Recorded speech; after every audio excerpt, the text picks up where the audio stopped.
acara PKWU di Labana ART Club. Ikuti terus ya. Bye-bye.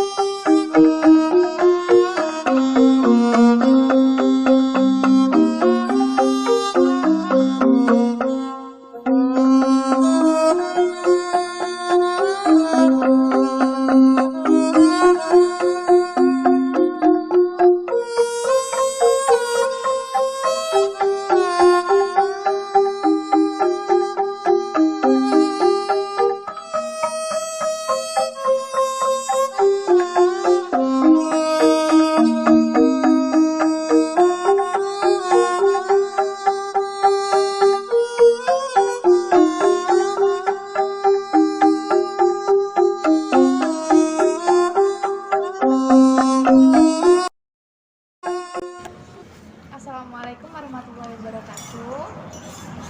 Kami dari kelas 10 IPA 3 dari SMA 1 Rogo Jampi Taruna Budaya ingin mewawancari Bapak untuk memenuhi tugas PKWU kami.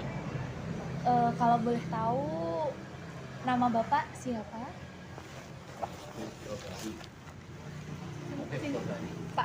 Pak Mukib Toblani. Panggilan biasa dipanggil siapa, Pak? Ya kalau teman sekolah biasanya panggil Toblani. Oh, Pak Tobari. Pak Tobari izin mewawancarai boleh? Sejak kapan Bapak mendirikan usaha ini? Kalau boleh tahu? Sejak kurang lebih 20 tahun yang lalu. Lama sekali ya, Pak? Lama sekali. Dari tahun berapa? Berarti, Ya itu, Pak? sekarang tahun berapa? 2022. Kurang lebih 2002. Ya berarti sekitar 2002. 2002. Bagaimana Bapak bisa memunculkan ide-ide peluang tersebut?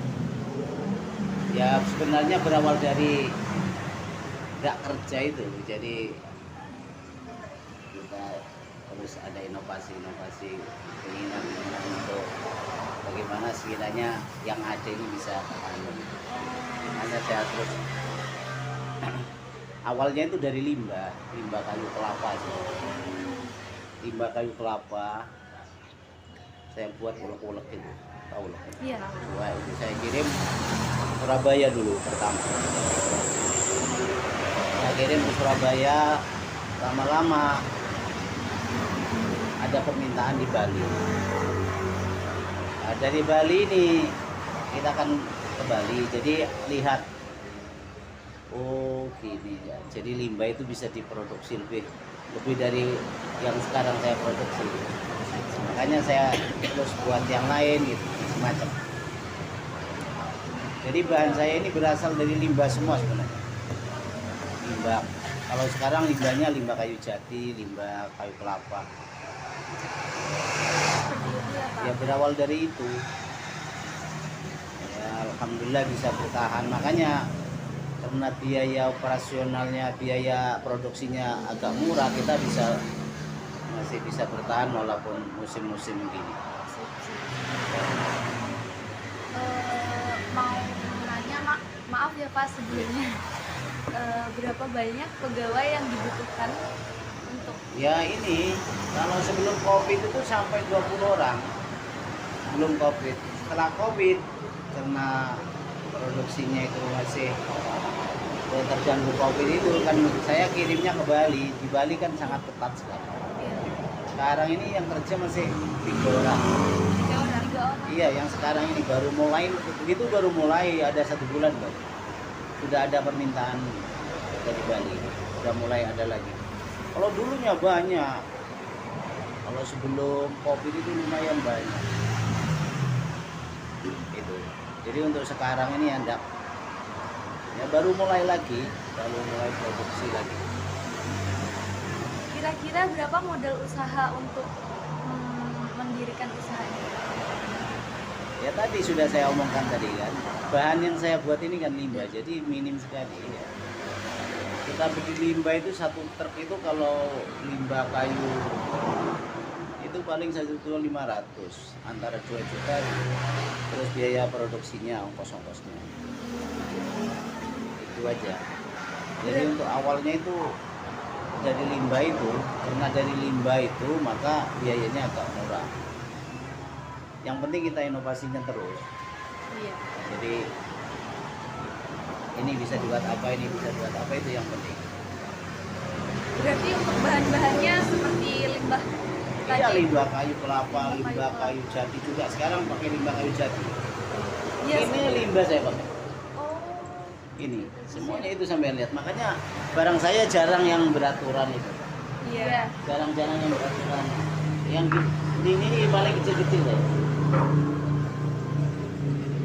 Jadi ya memang untuk itu antisipasi biar tidak terlalu banyak pembelian, yang penting laku di pasar gitu. Iya. Alat yang digunakan untuk membuat kerajinan ini apa Pak kira-kira? Ya macam-macam, mulai dari circle. Kalau circle itu biasanya menjasakan ya. Ada bubut, ada macam-macam, banyak. Ini. Bagaimana langkah-langkah membuat kerajinan seperti ini? Untuk mengawali. Iya, Maksudnya gimana? langkah-langkahnya. Cara-cara untuk membuat kerajinan ini itu seperti Ya apa? kalau seperti saya ceritakan tadi, untuk awalnya itu saya itu kan dari barang-barang yang tidak dipakai oleh secara umum orang. Oh, Seperti itu sampean itu kan kayu apa, empangnya itu. iya. Nah, saya potongnya juga. Nah, seperti ini tetap saya pakai kan, saya tempel gitu aja. Itu. Sementara seperti itu. Saya mulai usahanya itu seperti itu awalnya. Makanya kalau menurut saya yang penting kita punya inovasi, dan itu harus terus. Kalau kita ndak punya inovasi ya berhenti nih. Iya. Masalahnya orang itu kan nanti bosen dengan itu. Bosenan. Bosen cari yang sekiranya Berbeda. ya berbeda. Orang itu kalau melihat barang baru kan senang. Iya. Baru senang lagi, ada lagi senang lagi. Itu sementara yang dari saya simpulkan itu seperti itu. Apalagi di Banyuwangi ini banyak banget. Itu yang dibuat orang ngobong apa itu, bakar apa itu Sampah. ya, dibuat orang bakar kerupuk ya, masak kerupuk itu. Kalau di selatan itu biasanya kapur, itu yang dibuat sama kapur Ya. itu sebenarnya bisa diproduksi semua itu, cuman tinggal kita mampu enggak itu untuk desainnya itu. Sebenarnya itu saya buat asbak itu dari bahan-bahan yang enggak beraturan itu yang ada di utara di sana. Buat dari apa itu ya, anunya kayu itu.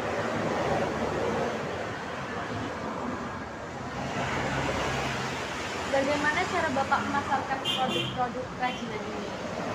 Sementara ini saya ke Bali. Di sini ada tapi sedikit. Iya, saya langsung. Jadi kita langsung ke Bali. Dan Berarti ke Bali saja ya Pak, tidak sampai ke luar negeri? Belum sampai ke luar ya negeri. kalau sebenarnya kalau barang saya sudah nyampe dan orang yang membeli itu sudah dari tamu itu ada. Dulu saya barusan ini garap punya orang Korea, terus kena Covid itu. Orangnya ndak kesini, ndak karuan gitu. Saya kan pernah buka juga di Bali. Buka art shop di Bali. Di mana Pak? Bali di bagian mana? Di Sukowati, pasar seni itu. Sukowati dulu pernah. Dulu sempat ada 3 dulu, ada titik. Sukowati, di Kute, Double Six itu, terus di Denpasarnya dulu. Ya cuman ya karena kendala-kendala yang tidak terduga itu, ada bom kita jadinya terganggu itu. Tapi yang parah Covid ini. Iya, 2 tahunan. Covid ini waduh 2 tahunan kita tidak produksi. Makanya ibunya jual nasi. 2 tahun tidak produksi, jadi karyawan bubar. Tapi alhamdulillah sekarang sudah mulai lagi, mudah-mudahan nanti jalan lagi. Terus kelebihan dan kekurangan untuk usaha kerajinan ini apa ya Pak? Kalau menurut saya tadi, kalau kuncinya tadi di kreativitas, kalau biayanya itu sebenarnya tidak banyak, itu. Cuman orangnya harus punya kreativitas. Jadi apa yang dia temukan itu bisa dibuat diproduksi untuk kerajinan gitu. Sebenarnya bukan tidak terbatas di limbah-limbah kayu, sebenarnya yang lain juga ada kan. Teman-teman kan bisa buat apa itu? Kan banyak dari besi, dari anu kan ada, itu kan limbah bisa dibuat. Itu kelebihannya. Kalau kekurangannya pasarnya terbatas itu. Pasarnya kan terbatas, hanya orang-orang yang Iya. kalau di Banyuwangi di sini di tempat saya ini jarang sekali orang nyari kerajinan. Itu kekurangannya. Jadi pasarnya lemah. Lain dengan kebutuhan yang dibutuhkan di sini seperti yang lain itu. Kalau kerajinan kan orang masih sebatas senang tapi tidak mau beli. Iya. Untuk kelebihannya Itu bisa kekurangannya, bisa kelebihannya. Iya. Kalau kelebihannya tadi bahannya itu murah, Mbak. Bahannya murah. Apa yang bisa kita temukan asalkan kita bisa merekayasa ya sudah jadi kan. iya. Kadang-kadang kita pergi ke laut ada kayu ya. Iya. Ada kayu itu baik gitu. Kita ambil. Ada cerita dulu. Saya itu dulu buka di Bali. Saya jalan-jalan ke laut ke Watu Dodol kan. Menemukan kayu saya panjang kayunya, cuman bisa dibuat duduk gitu. Ya saya tinggal ngasih kaki aja, kakinya gini nih. Saya bawa ke Bali. Ketempatan waktu itu orang yang beli itu orang Israel. Kita jualnya seenaknya, nggak pakai ukuran ini dapat di pinggir laut. Jadi kita seperti itu kelebihannya. Ya mudah-mudahan nanti rame lagi di sana. Iya. Doanya saya sambung doa ya. Iya. Dan lancar lagi biar Ya Pak, itu saja dari Iya, kami. oke. Terima Maaf kasih. mengganggu waktu Bapak. Nah, Terima kasih udah. banyak. Terima kasih ya Pak. Oke. Maaf kalau mengganggu waktunya. Iya.